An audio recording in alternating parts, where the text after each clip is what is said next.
food chain. A food chain is a source of organisms that eat other organisms, with each organism serving as a source of food for the next one in the chain. Ang isang tanim ng pagkain ay isang source ng mga organismo na kumakain sa iba ang organism, kung saan ang bawat organism ay nasisibing pinagmumula ng pagkain para sa sumusunod na organismo sa tanim.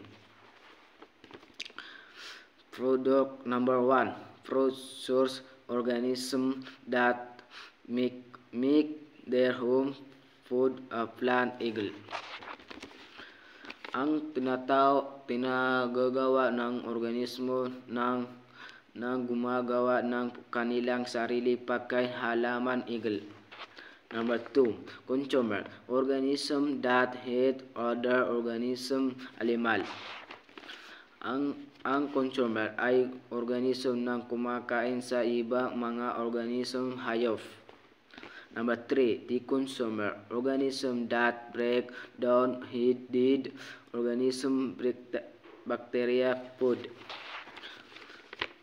Ang mga decompositor ng mga organismo nang nagbabago ng mga patay na organismo bacteria foods. Example yan na grass producer incher primary consumer frog secondary consumer snake tria consumer bacteria decomposer.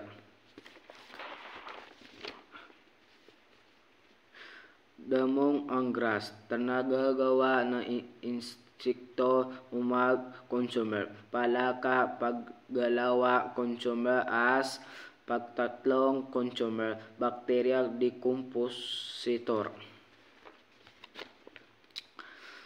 Maintain consistent balance panatilihin ng balanses ng ekosistema.